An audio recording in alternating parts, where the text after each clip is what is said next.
aliansi baru. Setiap tahun. Halo Tribuners, kembali lagi bersama saya Aswin Lumintang di acara Tribun Bakudapa. Dan kali ini menyambut Hari Kartini ya. Hari Kartini 21 April 2022.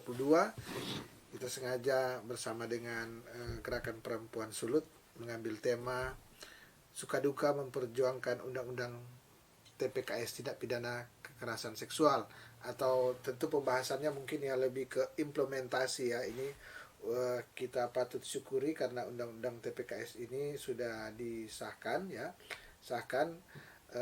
Tentu tidak ada yang sempurna atau tidak ada yang memuaskan banyak 100%, tapi paling tidak di diskusi sebentar kita akan bincang-bincang apa yang harus kita lakukan setelah ada undang-undang TPKS, apa yang masih kurang, yang perlu ditambah, apa yang perlu dibenahi ya, dan apa yang sudah segera atau sudah mendesak untuk ditindaklanjuti.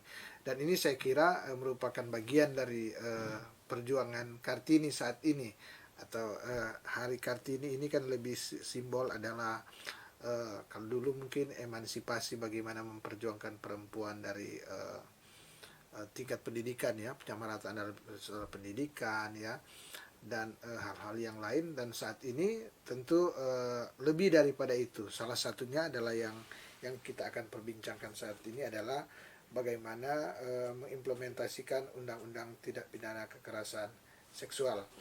Dan seperti biasa, sebelum saya mengajak dua narasumber untuk berbincang-bincang, tentu saya berikan kesempatan untuk memperkenalkan diri akan kedua narasumber. Yang pertama Ibu Nur Hasana, kemudian ini panjang ya namanya, Sri Ellen Puspita Pomulu atau Wenti. Saya untuk pertama saya berikan kesempatan ke Ibu Nur untuk memperkenalkan aktivitas sehari-hari dan kegiatan lainnya, kemudian ke Wenti. Silakan. Oke, terima kasih Pak Aswin. Balik lagi Tribuners, sudah berapa kali ya. Saya Nur Hasana, di samping sebagai yang termasuk di GPS juga, saya juga di Suara Perempuan.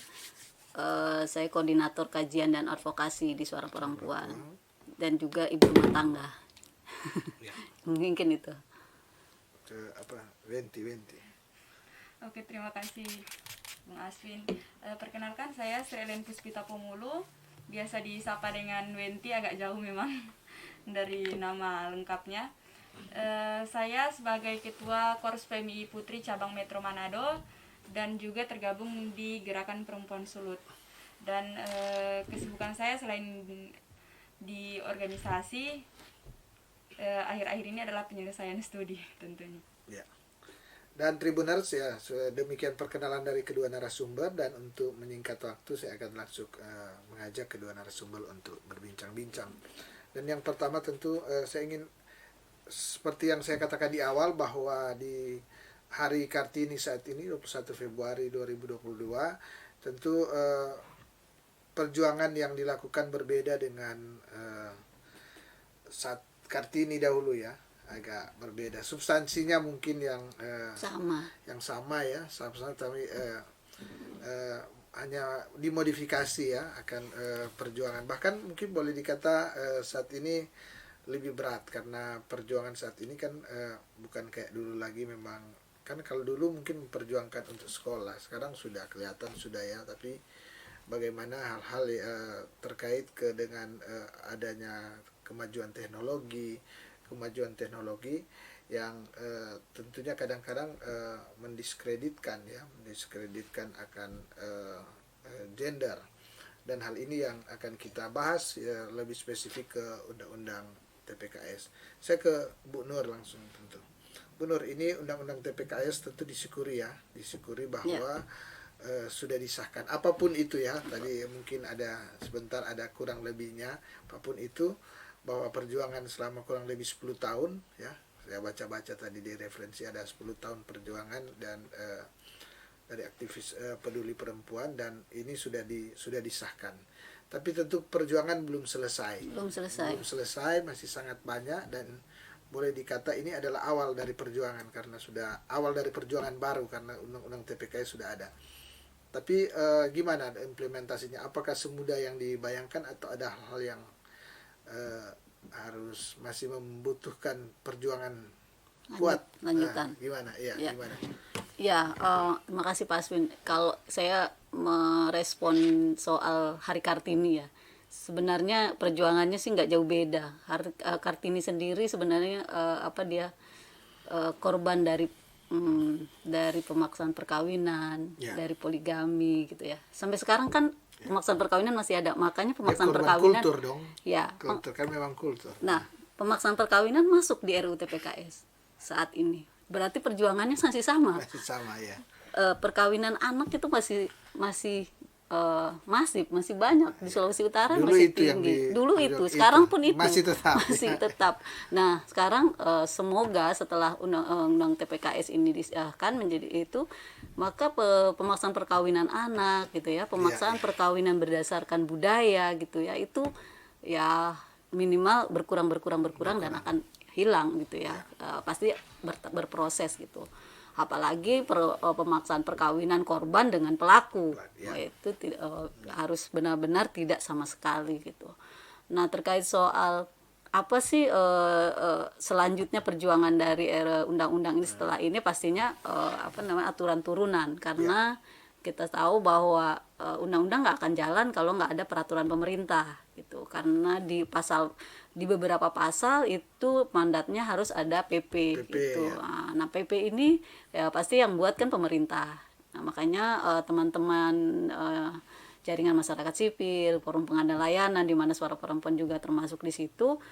Nah, Wenti juga masuk di JMS, Jaringan Masyarakat Nasional ya. Itu selanjutnya kita advokasinya ke Kementerian PPA begitu ya, untuk memberikan masukan lagi apa substansi dari PP itu. Nah, supaya Kan bisa beda persepsi atau banyak yang belum memahami sebenarnya. benar, kan. Ini dan kan jadi- dan itu harus menjadi petunjuk teknis dari Ya. semua stakeholder, terutama APH, aparat penegak hukum, yang selama ini misalnya contoh aja undang-undang PKDRT itu ada PP-nya juga, tapi kan faktanya jalannya PP-nya tuh nggak dijalankan. Misalnya orang lapor gitu ya ke kantor kepolisian kena KDRT itu 1 kali 24 jam tuh dia sudah diamankan gitu loh. Ini kan nggak, kadang pulang aja dulu, nanti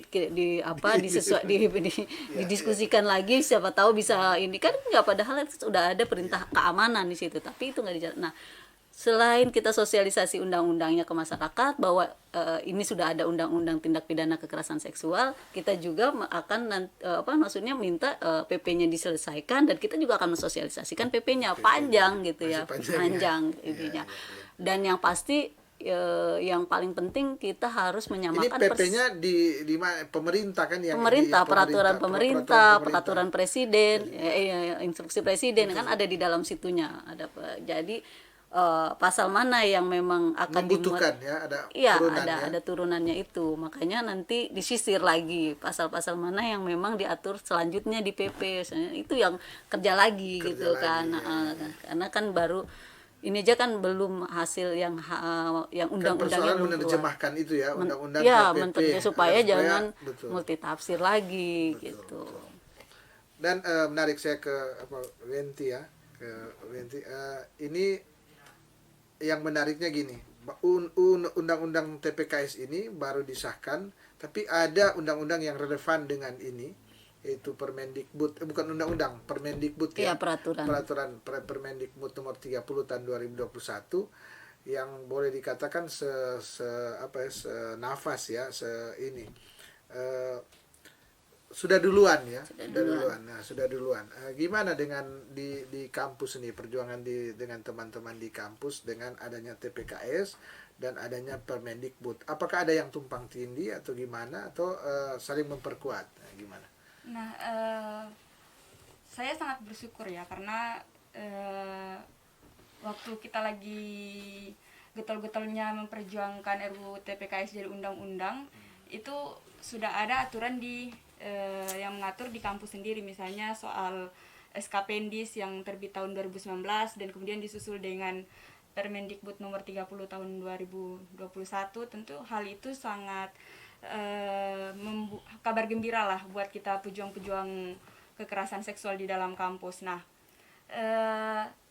menurut saya ini masih satu tarikan nafas ya, dan ini akan menjadi bahan baru lagi untuk kami mahasiswa untuk mendesak kampus untuk kemudian menerbitkan SOP, karena saya juga dijanjikan dari tahun kemarin untuk dibuatkan SOP. Saya juga cerita terakhir saya ke Tribun itu saya cerita soal kemungkinan awal tahun akan terbit SOP dari kampus.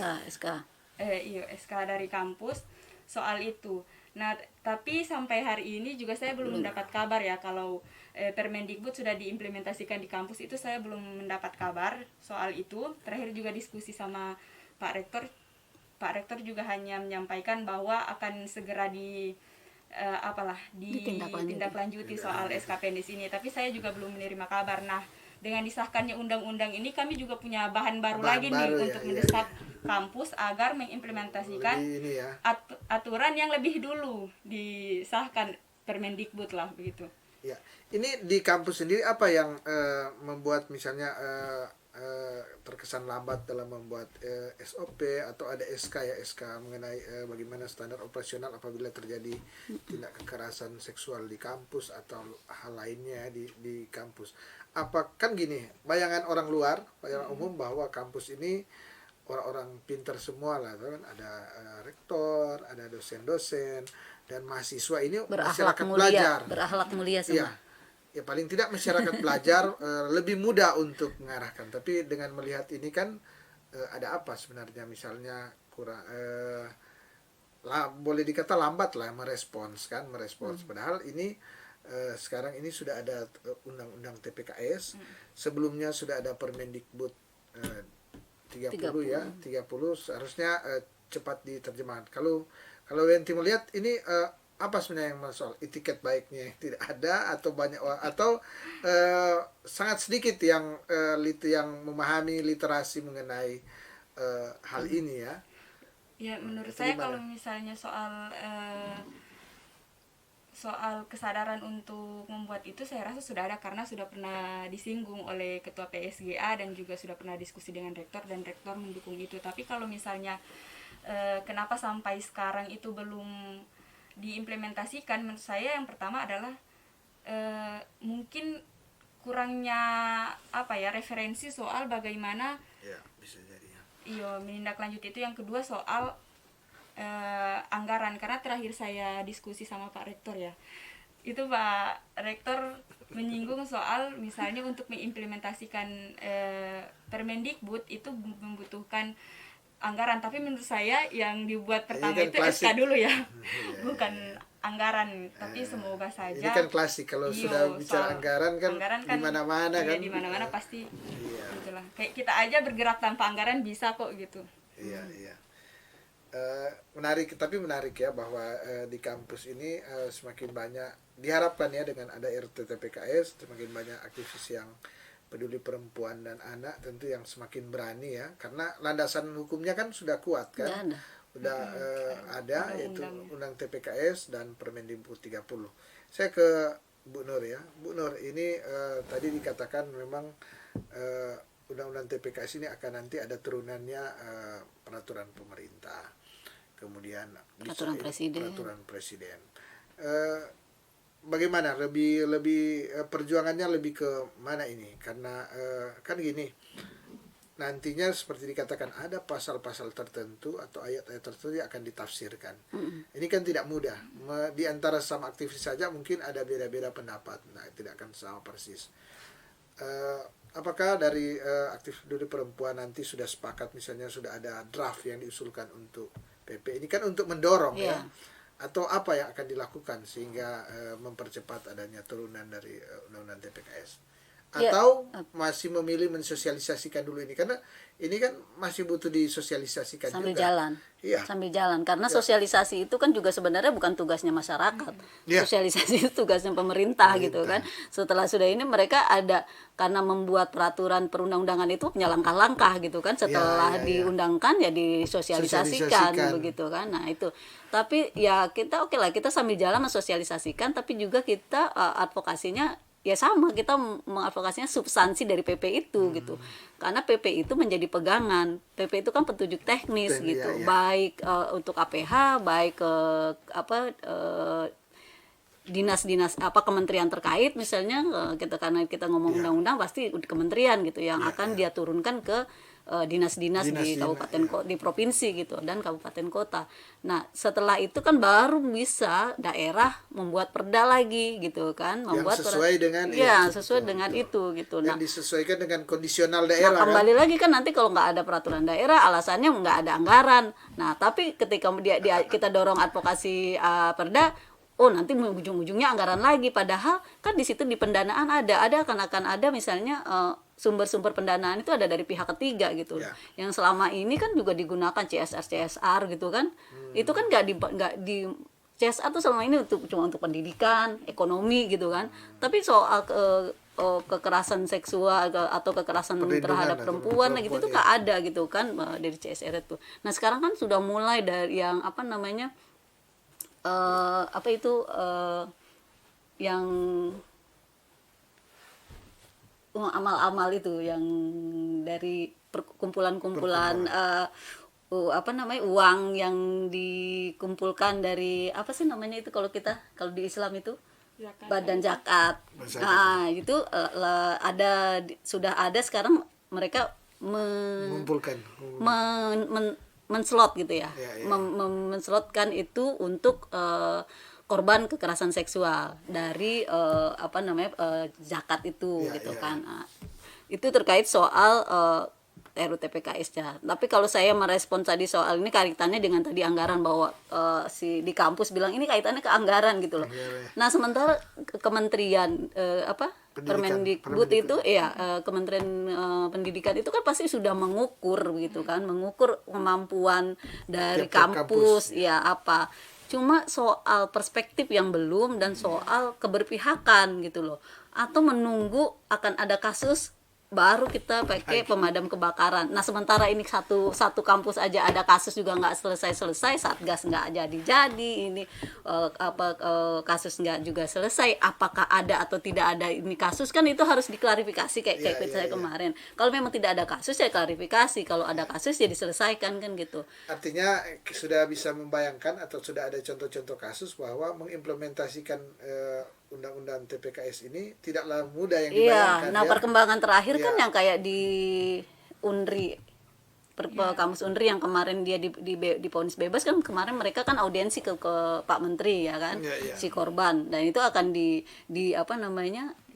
dikenakan sanksi administratif tapi juga dikawal gitu. Nah, ya akhirnya nanti teman-teman mahasiswa tuh ya gitu, kalau memang dia udah mentok ya mainnya ke atas sudah. Pakai surat ke kementerian bahwa kampusnya tidak menyangkukan ini, karena kan harus ada sanksi kalau tidak jalankan. Jadi sebenarnya tidak ada kasus, satgas itu sudah harus dibuat. Itu karena itu kan sebuah sebuah infrastruktur ya namanya gitu ya, yang harus disediakan kampus untuk melakukan pencegahan. Itu. Saya ke Wenti. Ini undang-undang TPKS ini sebenarnya kalau dilihat apakah dia sudah, kan saya dapat informasi 9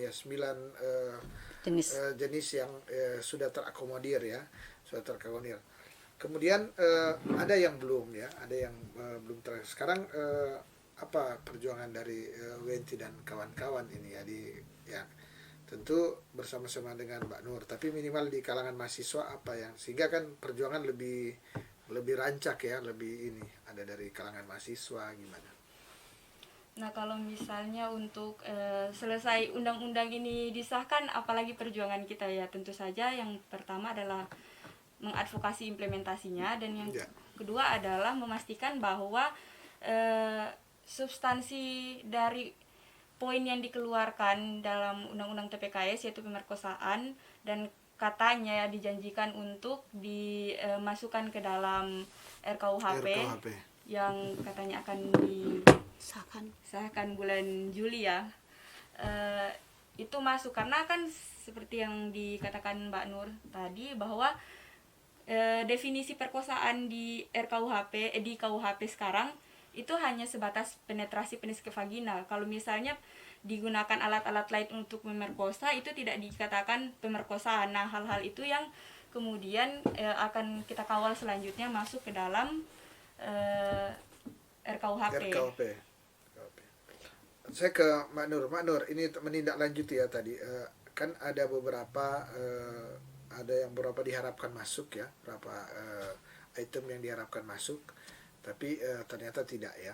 Tapi tentu ada deal-deal seperti yang dikatakan tadi. Ada yang misalnya pemerkosaan sudah masuk di KUHP ya, di KUHP, dan itu gimana agar supaya sinkron, artinya ada yang tidak terakomodir di undang-undang TPKS ini, dia bisa diakomodir di KUHP, atau yang lain. Nah, gimana? Ya, salah satunya sebenarnya pasal jembatan nanti di RKUHP, karena di RKUHP. Ya, di RKUHP-nya, karena di undang-undang TPKS-nya kan sudah ada pasal jembatannya. Misalnya kalau pasal 4 ayat 2 itu, karena pasal 4 ayat 1 itu kan 9 jenis KS-nya. Ya. Nah, kalau yang pasal 2-nya itu bentuk KS yang diakui TPKS tapi sudah diatur normanya di undang-undang yang sudah ada. Ya. Misalnya PKDRT, TPPO, ada di KUHP gitu. Ini yang harus saya kira perlu disosialisasikan ke semua kan, karena tidak mudah.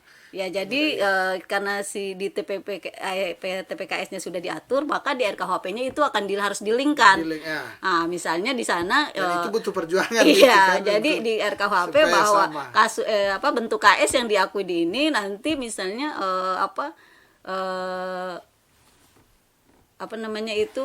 hukum acaranya dia pakai TPKS gitu, jangan menggunakan yang ini gitu loh. Itu maksudnya pasal penghubungnya gitu loh, supaya ke RKUHP dengan TPKS nyambung. Itu yang perjuangan berikutnya. Iya, jadi kita nanti grupnya jadi mengawal RKUHP lagi, karena yang satu kita implementasi undang-undang, yang satu kita mengawal RKUHP sehingga nyambung ya, gitu. Jangan nanti APH bilang ini nggak diatur di TPKS jadi pakai hukum acara ini, misalnya perkosaan, balik lagi alat bukti cuma 5 gitu, sementara di sini alat bukti banyak yang tidak membeban, yang maksudnya apalagi terobosan yang sangat baik itu adalah barang bukti menjadi alat bukti. Kalau di RKUHP kan di KUHP kan tidak, ya barang bukti gitu. Nanti alat buktinya cuma 5 itu gitu kan. Cuma misalnya visum gitu, atau keterangan pelaku kan gitu. Keterangan pelaku kan jarang sekali, kecuali ketertangkap tangan atau bagaimana kan gitu ya itu.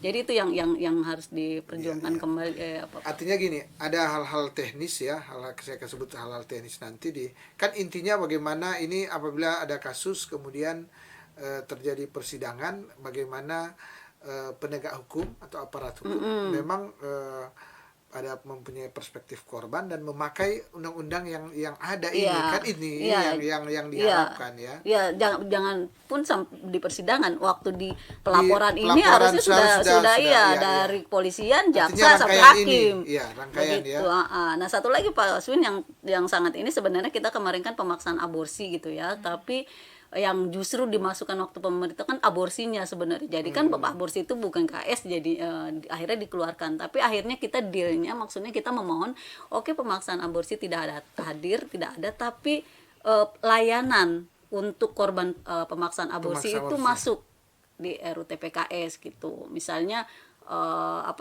korban perkosaan itu memang benar-benar disediakan layanan aborsi amannya begitu, benar-benar diatur di situ. Artinya diharapkan negara mengatur dan melindungi kan sebenarnya. Meskipun si undang-undang kesehatan sudah ada, tapi kan belum ada undang-undang yang memang betul-betul berperspektif ke korban begitu, terkait soal kebutuhan korbannya itu. Jadi memang spesifik kebutuhan korban sudah gunakan TPKS aja gitu.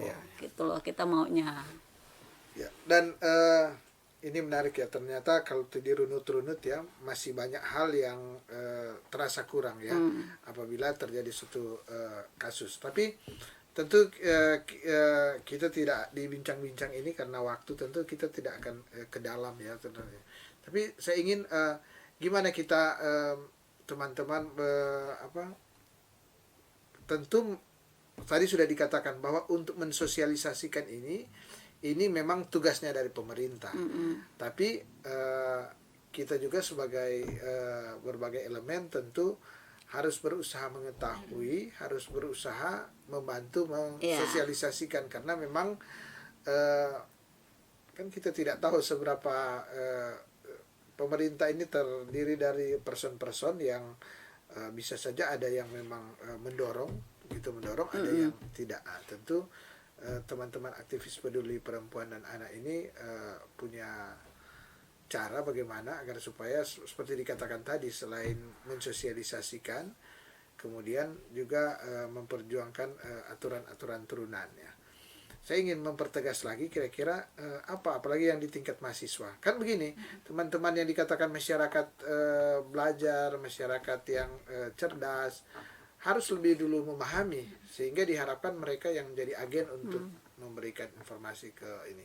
Sejauh ini apa yang akan dilakukan oleh Swenti dan teman-teman di tingkat mahasiswa ke teman-teman yang lain? Karena kan bisa jadi ini kan tidak semua kan ini, bagaimana teman-teman mahasiswa minimal semua memahami ini.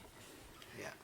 Nah, kalau misalnya untuk kita jangan dulu ke TPKS, ke Permendikbud saja dulu untuk lingkup kampus ya.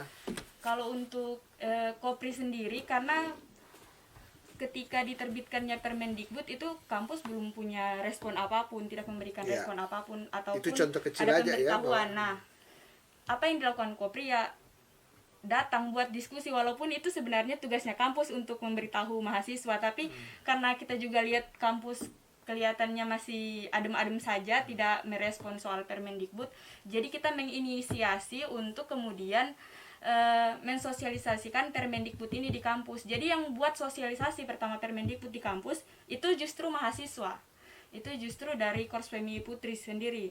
Nah, dari kampus itu hanya kita undang justru menjadi fasilitator seperti Pak Rektor dan Ketua PSGA-nya menghadiri ya. Itu pun juga kita agak sulit untuk masuk mensosialisasikan itu, karena kan kayak Kopri kan organ ekstra ya. Jadi kita harus untuk masuk ke dalam kampus mensosialisasikan Permendikbud ini, kita harus guide organisasi-organisasi intra kayak DEMA, makanya lah harus kerjasama ya. Kemarin kerjasama sama organisasi intra kampus untuk sosialisasi ini. Artinya ada itu kan strategi lah ya, strategi bagaimana untuk mensosialisasi di kampus ya. Dan juga supaya itu kayak kode juga agar kampus segera cepat membuat aturan turunan lah. Nah, selanjutnya untuk RUU TPKS, untuk Undang-Undang TPKS itu sebelum disahkan, itu kami dari Kopri sama LBH baru-baru itu buat sosialisasi soal kekerasan seksual itu di remaja di desa Sea.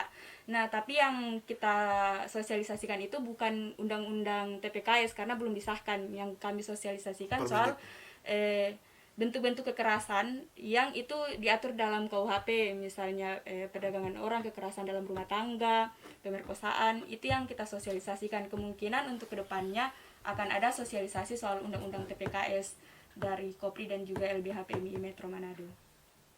Ya, Tribuner, saya kira menarik ya perbincangan ini di saat Hari Kartini, momentum Hari Kartini. Kita kembali diingatkan bahwa tadi sudah disentil bahwa perjuangan RA Kartini dulu dengan saat ini banyak yang mirip ya. Kalau dulu RA Kartini juga tetap memperjuangkan akan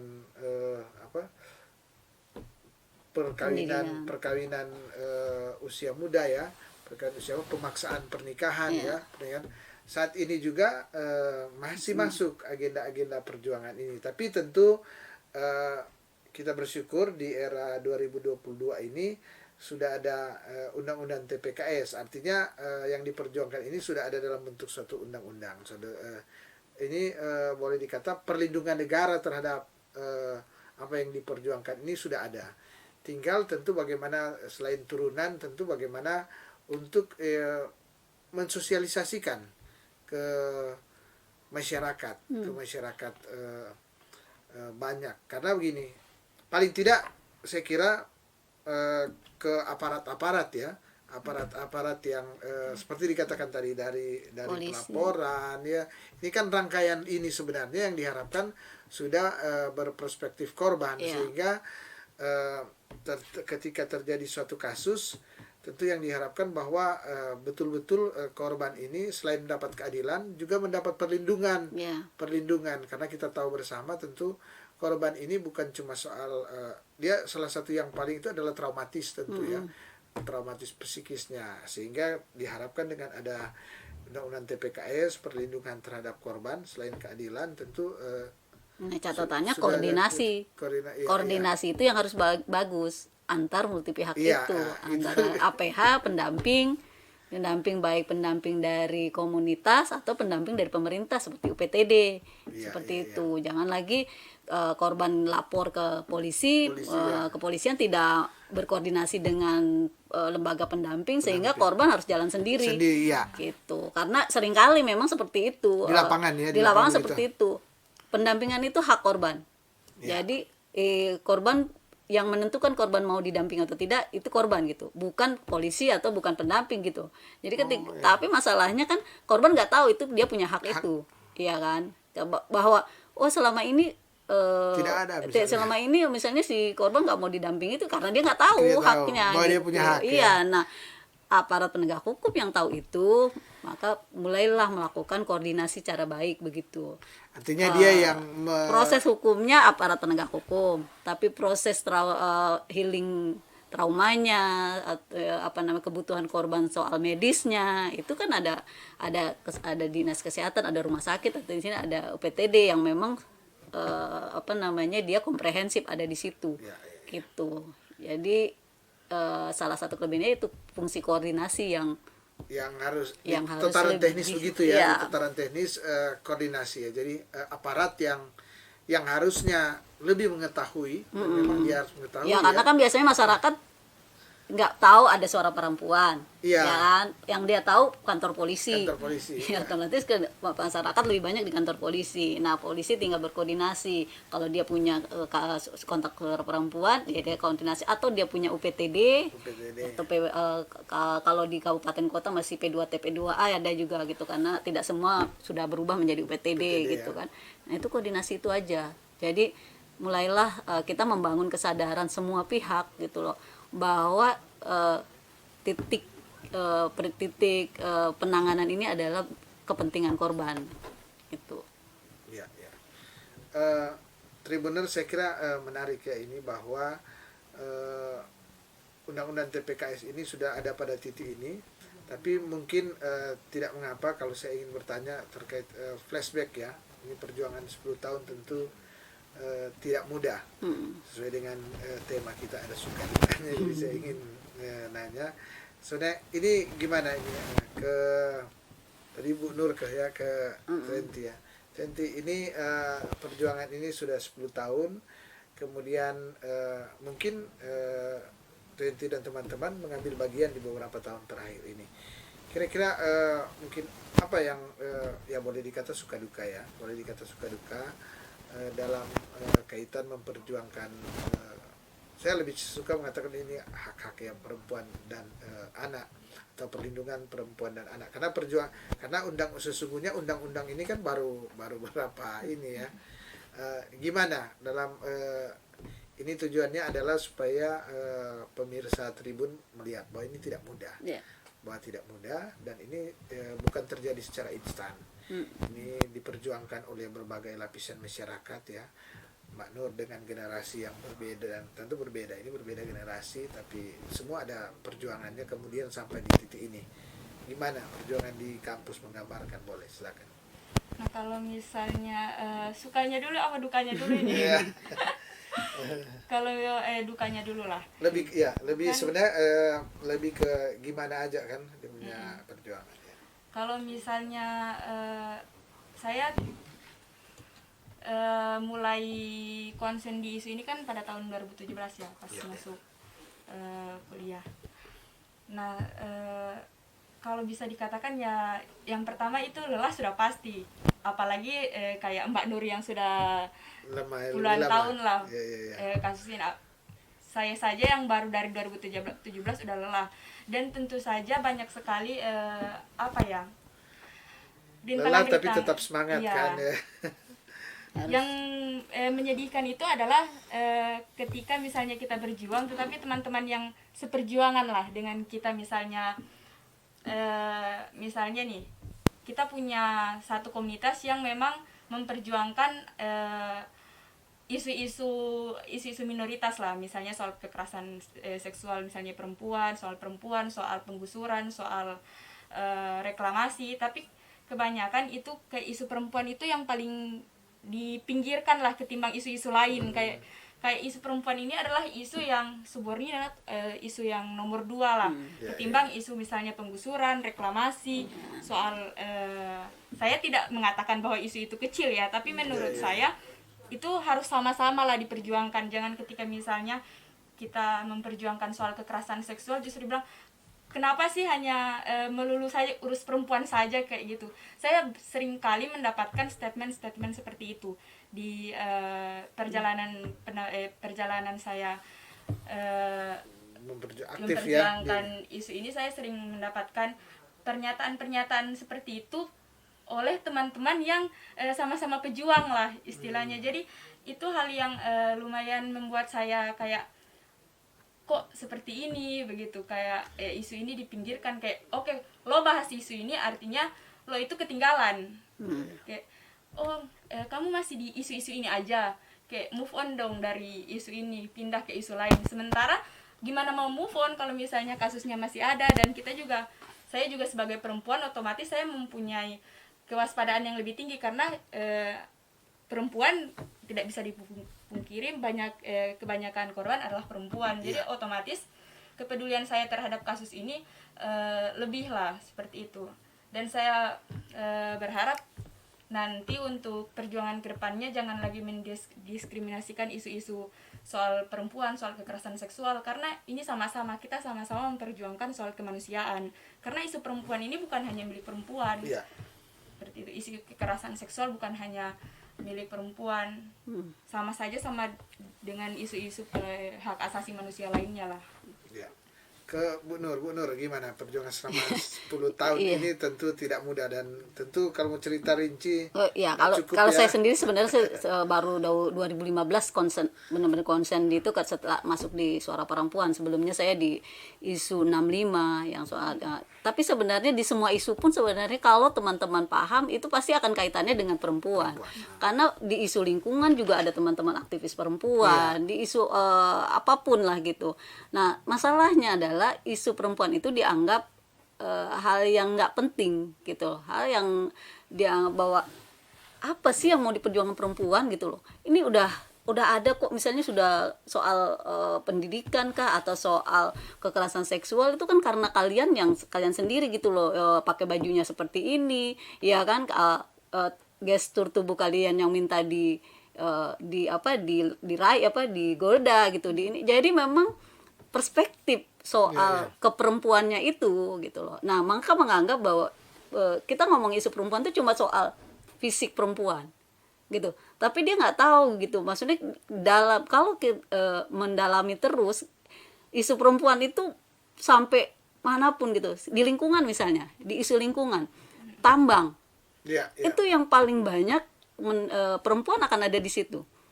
Akan ada prostitusi di situ misalnya, di pertambangan itu akan ada kekerasan dalam rumah tangga misalnya di situ. Karena apa? Misalnya ada prostitusi, pekerjanya itu sebenarnya orang sekitar, lalu dia ingin juga kan misalnya mencoba misalnya prostitusi itu, uangnya habis, rumah tangganya terbengkalai, istrinya minta uang nggak ada, yang terjadi apa? KDRT gitu loh. Jadi di isu lingkungan, di isu apapun itu, nah teman-teman perempuan, teman-teman pejuang HAM perempuan yang di isu lingkungan itu dia nggak tercover ketika dia dilecehkan ketika lagi demo soal lingkungan, dilecehkan ketika misalnya di komunitas di mana mereka membela komunitas itu, terus justru dia dilecehkan di komunitas yang mereka bela, itu dikesampingkan karena menurut mereka yang lebih penting itu, dan menganggap bahwa isu lingkungan itu lebih isu laki-laki gitu loh. Padahal semuanya sedang komunitas itu yang diperjuangkan laki-laki dan perempuan gitu. Ini soal perspektif Pak Aswin.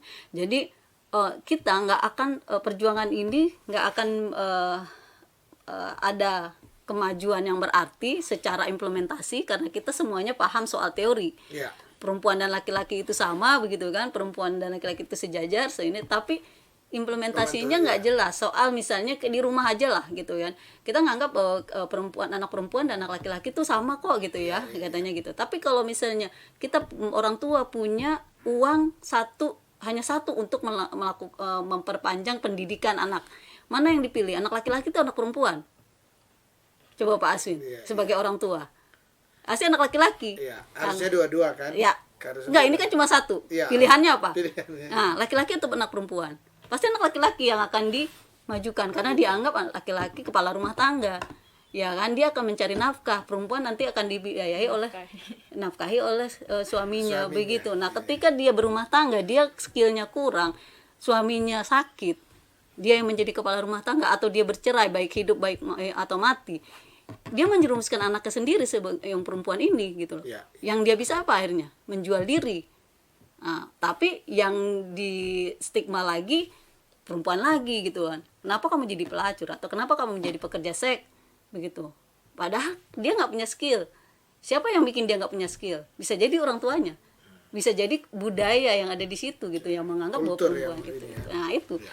Jadi perempuan itu kalau di Islam perempuan itu madrasah pertama, tapi prakteknya kan dia madrasah itu kan harusnya pendidikan, jadi guru gitu loh, harusnya pinter. Makanya Maria Walanda Maramis, ya kan, kalau kita ngomongin Maria Walanda Maramis disejajarkan dengan Ibu Kartini, sebenarnya Maria Walanda Maramis itu lebih banyak kontribusinya gitu loh.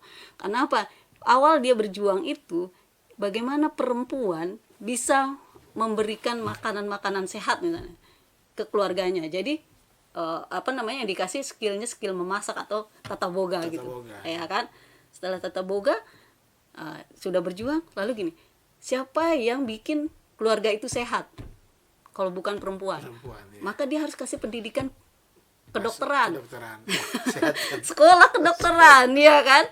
Nah, itu akhirnya sekolah perempuan. Karena apa? Karena kalau perempuan nggak tahu soal gizi, soal ini, keluarganya juga nggak punya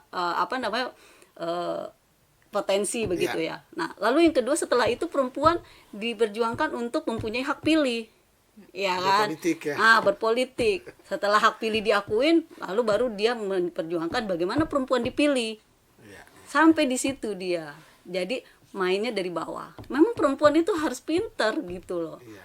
Kalau enggak, ya generasinya juga enggak bagus ya. begitu. Artinya kalau perempuan pintar sebenarnya dia anak-anaknya akan seperti katakan tadi bahwa kecerdasan, kalau seorang ibu tentu dia memahami banyak hal, tentu akan tertransfer ke anak-anak, kemudian termasuk kesehatan, gizi tadi Iya. Setelah dia punya skill itu, kalaupun suaminya tidak ada punya kendala, penyakit atau cerai, dia bisa bekerja.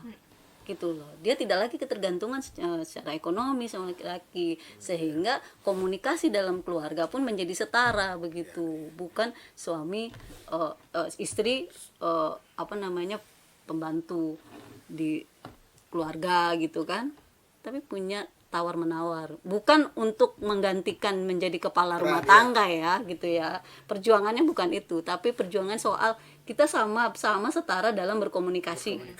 Misalnya misalnya pemasangan alat kontrasepsi, ya kan, terus ditanya kontrasepsi apa cocoknya, suntik, pil gitu kan, atau IUD gitu kan.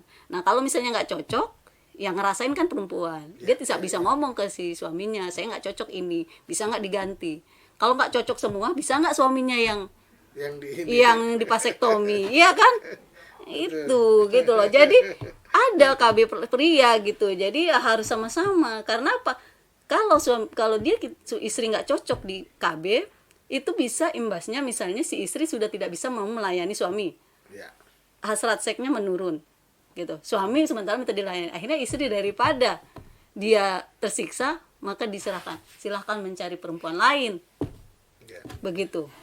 Kan panjang. Tapi kalau dia sama-sama boleh nggak, saya nggak cocok nih ini, oh yaudah kita ke dokter, kita sama-sama pakai yang ini coba gitu.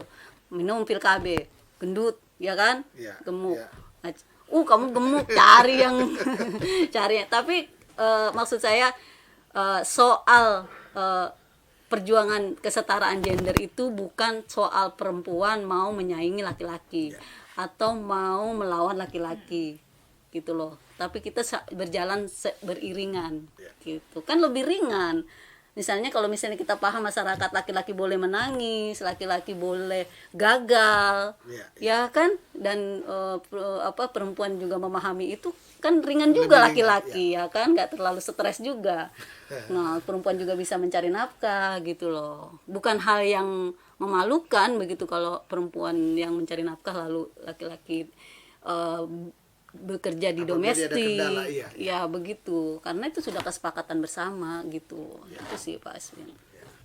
Dan Tribuners tentu menarik ya, ini banyak hal tentu yang kalau bicara teknis seperti yang Mbak Nur sudah utarakan tadi, tentu panjang sekali waktunya. Tapi poinnya ya, kita sudah membicarakan bahwa kita yang diperjuangkan kurang lebih 10 tahun undang-undang TPKS sudah ada, namanya undang-undang TPKS ya. Undang-undang TPKS lebih kurangnya tentu banyak ada hal-hal tertentu yang belum terakomodir, tapi tadi sudah terjawab bahwa ada sebenarnya penyambung ya antara undang-undang TPKS dengan ada pasal penyambung. Pasal penyambung ya dengan KUHP ya. KUHP, dan itu memang membutuhkan perjuangan. Tapi paling tidak di bincang-bincang ini sudah diinformasikan bahwa ada yang belum terakomodir di di undang-undang TPKS itu bukan tersumbat sama sekali atau bukan tidak diakomodir sama sekali, tapi ada jalan lah ya. Ada jalan. Kemudian tentu perjuangan belum selesai karena tadi sudah dikatakan harus ada peraturan pemerintahnya, ada instruksi presiden atau ya Inpres atau peraturan presiden ya, peraturan pemerintah, dan belum lagi di setiap daerah di Indonesia ini yang berbeda-beda tentu harus ada mungkin yang harus ada diterjemahkan dengan perda ya, itu yang nantinya akan menjadi ranah perjuangan ya. Bahkan di kampus juga tidak mudah ya, sudah ada Permendikbud 30 tahun 2021, tapi untuk ditindaklanjuti dengan adanya SOP di setiap kampus, tentu tidak semua kampus mudah untuk menerjemahkannya dengan berbagai alasan tadi. Nah, ini semua masih menjadi perjuangan. Dan di momentum Hari KRA Kartini ini tentu tadi sudah tergambar bahwa ternyata perjuangan belum selesai. Bahkan babak 1 sudah selesai, boleh dikata selesai, masih ada babak-babak selanjutnya ya. Babak-babak selanjutnya yang ternyata kalau ikut di bincang-bincang tadi bukan lebih mudah, bahkan lebih rumit ya. Saya berpikir lebih rumit ternyata ini ya. Awal udah ini ternyata lebih rumit setelah ruang ini sudah terbuka. Dan saya kira itu yang kami perbincangkan tadi. Dan untuk itu seperti biasa sebelum bincang-bincang ini selesai, saya berikan kesempatan ya singkat, masing-masing ada closing statement dari Ibu Nur, kemudian Swenti. Iya, kalau ngomongin soal undang-undang TPKS sebenarnya catatannya dia tidak hanya melindungi perempuan dan anak, laki-laki pun itu terlindungi. Jadi pokoknya korban adalah siapapun, setiap orang gitu. Jadi berpeluang menjadi korban ya. Iya, maksudnya setiap orang gitu ya, itu yang dilindungi gitu. Jadi nggak ngelihat jenis kelamin atau apapun gitu. Yang bentuknya orang dia dilindungi gitu. Yang kedua, saya senang gitu ya, perkembangan saat ini teman-teman muda gitu ya, ke milenial tuh sudah mulai concern di isu ini. Jadi teman-teman organisasi kemahasiswaan, organisasi keagamaan yang pemuda-pemuda mulai bergerak untuk bertindak, meskipun mungkin secara formalnya misalnya kampus atau dinas atau apa tidak bergerak, tapi mereka bergerak sendiri. Mereka ada yang membuat posko pengaduan sendiri gitu, dan mereka sadar bahwa mereka perlu penguatan terkait soal isu ini. Itu mereka sudah mulai mencari, Pak Aswin, dan hampir semua sekarang orang yang tadinya tidak bergerak di isu ini bergeser ke isu ini.